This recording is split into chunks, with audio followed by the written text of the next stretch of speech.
Durgapur ward क्रमांक 1 में वेकोली की खाली पड़ी जगह पर गरीबों ने रहने के लिए झोपड़ियां बनाई थी।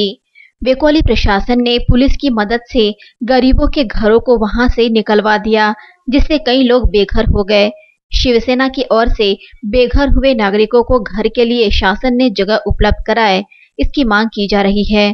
गौरतलब है कि दुर्गापुर वार्ड क्रमांक 1 में समीप खाली पड़ी जगह पर नागरिकों ने तात्पुरता झोपड़ियां बनाकर अपना आशियाना बसाया था, जिसे वेकोली ने पुलिस की मदद से वहां से हटवा दिया। बेघर हुए नागरिकों के प्रति सहानुभूति दिखलाकर प्रशासन ने पीड़ित नागरिकों को घरों के लिए जगह मुहैया करा कर दे। इस मांग को लेकर शिवसेना समेत बेघरों ने रैली के माध्यम से घर मांगनी आंदोलन किया। आज दिनांक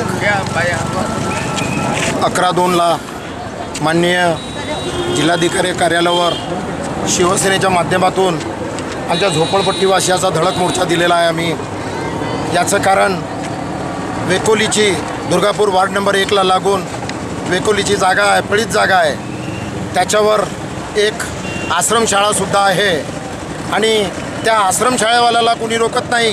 त्याच्यावर वेकोलीने इमारत बांधू दिली, पण या गरीब लोकांना, या 500 लोकांना तिथे घरं बांधायला वेकोली प्रशासन रोकत आहे।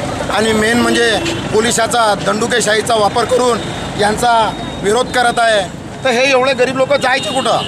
आज यांच्याकडे 25 वर्षापासून दुर्गापूरमध्ये राहते, यांच्याकडे घरं नाही, हे लोक कुठे जायचे?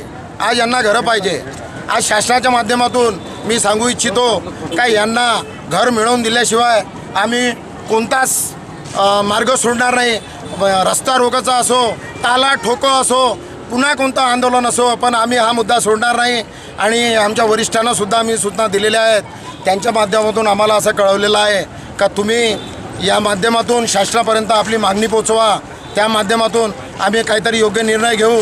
या 500 लोकांना कुठं ना कुठं घर देण्याची व्यवस्था करू आणि पुढच्या 15 दिवसामध्ये आम्हाला याचं काही उत्तर मिळालं नाही शासनाकडून तर याच्यापुढे रस्ता रोकोचा मार्गाशिवाय आमच्याकडे दुसरा कोणताही पर्याय उरलेला नाही। चंद्रपूरला कलेक्टर ऑफिसपर्यंत आलेली आहे आणि याच्यामध्ये आमच्या आई बहिणी आणि आमचे बंधुभाऊ हे सर्व सोबत सहकारी झालेले आहेत। तरी या रॅलीचं आता माननीय कलेक्टर साहेबाकडे आम्ही निवेदन देऊन मागणी करू का यांना घर मिळवून देण्यासाठी कलेक्टर साहेबांनी काही ना काही मध्यस्थी करून आम्हाला वेकोली प्रशासनाकडून मध्यस्थी करून आम्हाला जागा मिळवून द्यावी, हीच आमची अपेक्षा कलेक्टर साहेबाकडून आहे।